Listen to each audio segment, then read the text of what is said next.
Welcome to a special episode of Salsidoparanormal, and I'm your host, James Salcido, if I can get that right. And tonight I'm continuing my review of the Twilight Zone television series.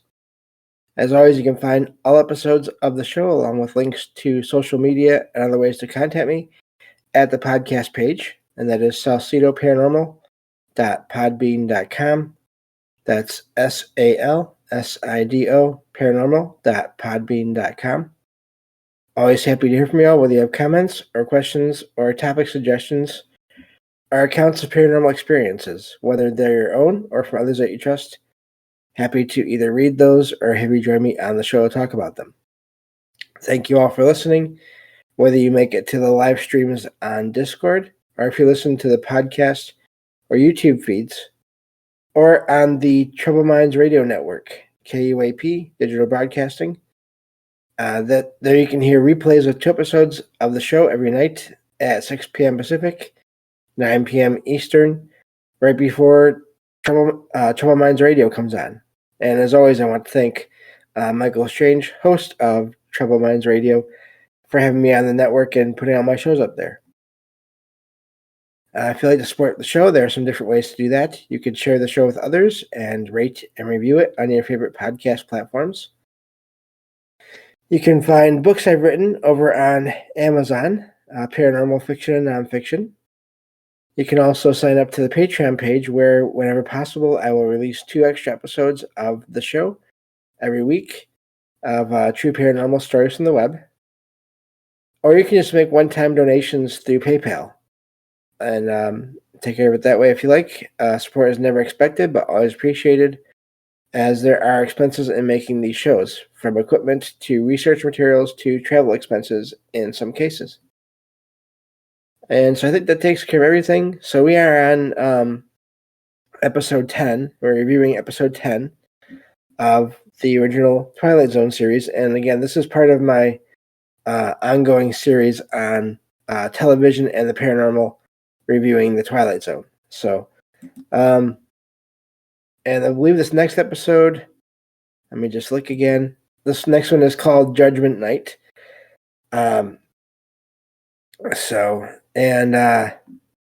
This is about a passenger, Lancer is his name, last name. Carl Lancer is his full name. He's a passenger on the SS Queen of Glasgow. I'm probably saying that name wrong. It's a British cargo ship, cargo liner. Excuse me, and it's crossing the Atlantic Ocean in 1942. So right in the middle of World War II, basically. But and at the beginning of the show, he's standing out on the deck, looking out into the distance, and he has no idea how he got on the ship or who he is at first. You see this with some episodes of the show here and there. There are some themes that pop up, or at least some, I wonder if you'd almost call them, I don't want to call them devices, but just some common characteristics that some of the characters have in these shows at times. But so he eventually goes into the diet, like the restaurant or the I forget what you call it, if there's a name for it or not. But he goes into the room where everyone is eating. It's basically the diner or the restaurant part of the boat. The mess hall, I guess that was probably what I was looking for.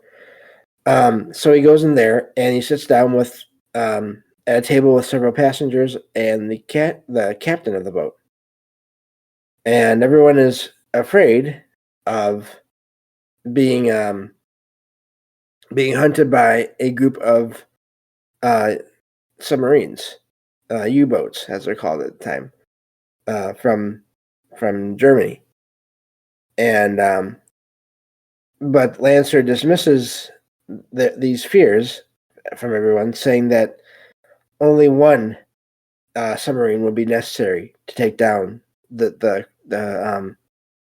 cargo liner, and they wouldn't bother they would not bother using a torpedo on the ship. But he can't explain how he knows any of these things. And he keeps on getting more and more agitated as the conversation is going. And he starts to pick up little bits and pieces of his memory more. He remembers that he was actually born in Germany, and he finds the people on the boat, the passengers and crew, vaguely familiar, but he can't explain why. And so eventually he's called to the bridge by the captain, who is sort of not sure what to make of this passenger, because it seems like he might know almost too much in a way. But so he goes to the bridge to talk to the captain, and the captain wants to know who he is and have proof of his identity. And Lancer is still confused and says he doesn't have any proof at the time, except it must be back in his cabin. And he finds an officer's cap along with his possessions with his name written on the inside. And it's basically the uniform of, I believe, of a captain of a submarine. So, or at least the commander of a submarine. So the captain of this boat, this liner, has to stop the cargo liner for repairs when the engines, which are already breaking down and under duress and not working very well, they break down at 12:05, and as this is happening, Lancer becomes even more restless, and he's still trying to figure out who he was, and he has this weird sense of impending doom, and he's convinced that everyone aboard the ship will die an hour later at 1:15. So he panics and runs through the ship trying to raise an alarm, and he finds that there's no one on the ship for a while there at first. He can't find anyone. And he finds some of the passengers, and when he does, they suddenly stare at him and wondering what he's doing as he begs them to abandon the ship. And this is all, of course, taking more and more time. And at 1:15, a searchlight focuses on the ship, and there's a surface submarine, and it's commanded by what appears to be him. It has surfaced, but it has apparently these other weapons besides torpedoes. It has a deck cannon and a machine gun, and they fire on this cargo liner. And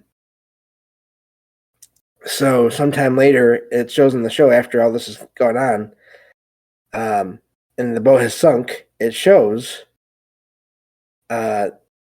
Lancer, and he is the captain in his cabin aboard his submarine, his U-boat, recording recording basically the destruction of this cargo liner.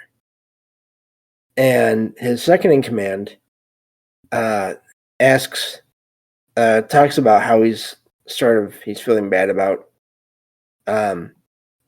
destroying that boat with all the people on it, and wonders if he and everyone on the boat, on the U-boat, are now damned for what they've done. And Lancer dismisses all that and doesn't think much of it. And so it's goes on, and Lancer thinks he's talking about, or the second in command is talking about being damned by the people that were on that, or the people in the British Admiralty, basically the British government. But the second in command says no, he's talking about damned in the eyes of the creator of what their version of what they think of as God. And of course, Lancer dismisses all this and is sarcastic and skeptical. Mueller, his second in command, is becomes more and more convinced that they will have to answer for their crime one day by reliving the act for all eternity. And so it switches to the ocean liner, basically the site of the ocean liner again. And he, as the show goes on, he sort of drifts off at the end of his day, and he wakes up back on this ocean liner. And so what the show is saying basically is that it's exactly as the second in command had feared. And the main person that's reliving all this, though, is Lancer, is this captain, this U-boat captain. And he's somehow trapped in this time loop, but where he's on both boats. He's on the boat that he uses to sink, the submarine that he uses to sink the ocean liner, and has to relive the destruction of the ocean liner as if he was there every time. So, and I've heard of ideas of this kind of punishment for people that commit these kinds of, or do these kinds of things where they're responsible for the deaths of so many people. This idea that in some kind of an afterlife they will have to relive these kinds of events and these things over and over again as punishment for what they've done. I don't have much more to comment on that. It's just the idea of now this Lancer, this captain, U-boat captain, is in his own cycle of time. And the question there is, to me, are all those people that he meets on the ocean liner, are they ghosts in a way? Are they ghosts either physically? Is there a ghost of the ship that is out there in that same place in the ocean that keeps sort of appearing and disappearing as it is in the place where it was destroyed? And is Lancer on that ship, sort of just remembering his time on his U-boat and sort of reliving that over and over again every time the ship materializes? I have no idea, and I wonder about that as far as sightings of really any kind of sighting of a large object like that, of a ship, or especially in cases where it's been destroyed, possibly. If that is maybe I just kind of hit on that just now. If that is an explanation for the appearance and disappearance of some things like ships out in the ocean, basically large objects and vehicles that do not, as far as we can tell, do not have the same kind of energy or spirit that a person or another living thing has. I'm guessing it's not the case for every sighting of every inanimate object that people have or that they've had, but the idea is fascinating and terrifying in a way as well. So, which is what the show is that show is good at, is imagining what if. So, moving on to the next episode here. This is, of course, episode 11. And this is about a special plane, experimental interceptor space plane. And it has recently crashed into the Mojave Desert after a 31-hour flight. And when it was in the air, it disappeared from the radar screen for 24 hours. So it was just not there. And but anyway, so this plane crashes, and the show starts with showing the a man in a hospital, and so it's about let's see here, U.S. Air Force Lieutenant Colonel, I'm sorry, Forbes. He arrives at a military hospital to visit his friend and co-pilot. Last name is Gart. Yeah, Gart. And so Forbes and Gart had been the passengers on this experimental plane. And so and of course they had also been on the plane even when it had disappeared from radar screens. So Forbes is upset and asks Gart if he remembers how many people were on the mission. And Gart confirms that only he and Forbes were on the plane. But Forbes excuse me, says there was a third man, a third person, a Colonel Ed Harrington, who was his best friend for 15 years. And so Forbes remembers Harrington. They went to they were discharged from the hospital after passing their physical exams, and they visited a bar downtown. And while they were there, Harrington is suddenly gets this feeling that he is no longer is exactly real in the world, and like he doesn't belong there somehow. And so he goes to a phone booth, which is inside this bar, and he calls his parents and to confirm that everything is okay. Well, they tell him that they have no son named Ed, and they believe the person calling them that basically he's a prankster. He's playing a prank on them.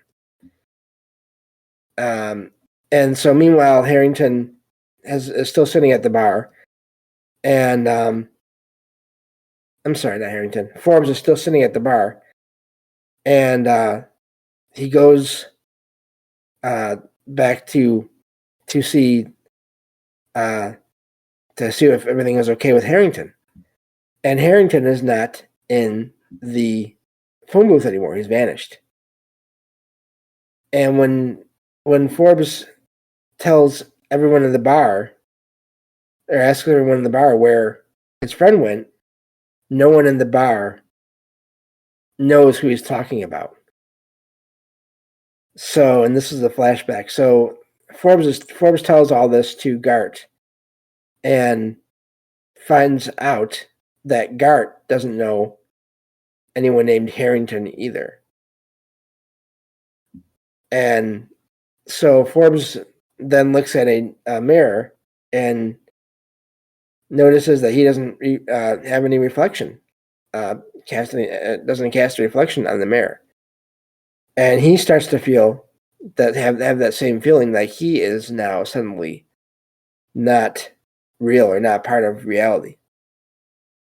Gart tries to chase him, even though he's got an injured leg. And when he gets out into the hallway, Forbes has vanished. So he calls the duty nurse to ask if she saw where Forbes went. And of course, at this point, the nurse basically says, Who are you talking about? And claims that nobody named Forbes has been in the building. and that Gart was the only man who was in the hospital room. And not long after that, Gart disappears. And an officer shows up in the building and asks the duty nurse if there's a room, or if there's any unused rooms that could be used to house more patients. And the nurse says yes, there's a new room, or there's a room that is empty. And they go into the room where these patients were at before, and it's completely empty. And so not only that, the hangar that used to house this experimental plane is shown at the very end of the show, with, of course, Rod Serling giving an amazing narration of everything happening. And it shows this hangar and this sheet that was put over the craft. It falls to the ground as if there's nothing left of the plane either. And so this was an amazing episode because it sort of brings to mind a couple different things. This idea of what exactly is reality, or the universe, or whatever you want to call any of this. And are there things that happen that are not supposed to happen, that are then sort of removed or changed or altered by whoever or whatever is in charge of everything and controls everything? Because at first you have just the people vanishing in this episode, but then as it goes on, the scale becomes bigger and bigger, and more things vanish, from the hospital bed to the plane itself. And the idea of the show, of course, in this episode is that plane was never supposed to have come back, have made it back from its mission. And of course, there's a couple of different points in the episode where the characters are looking at newspapers that talk about the event. And every time they look at a newspaper, there's one less member of this group of men in the image on the paper, and the article changes on the paper every time one of them is gone.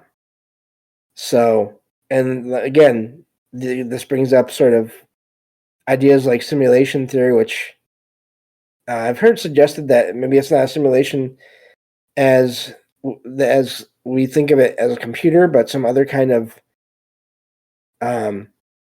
something else is in charge and has control of everything, and everything sort of operates as computer programming would, even though it's not necessarily digital, which is an amazing idea. And so yeah, but the idea is just that when things happen, when people or objects disappear, where do they go? And is it because things were supposed to work out a certain way, and they didn't, and some force or some entity has to fix that, has to change things so that, for whatever reason, things are the way they were supposed to be, according to whoever. Because this episode never shows someone or some entity, or never names who is doing all this. It's all just being done. Anyway, that's all the time we have for this episode. Thank you all for listening, and I will talk to you all next time on Salsidoparanormal. Take care.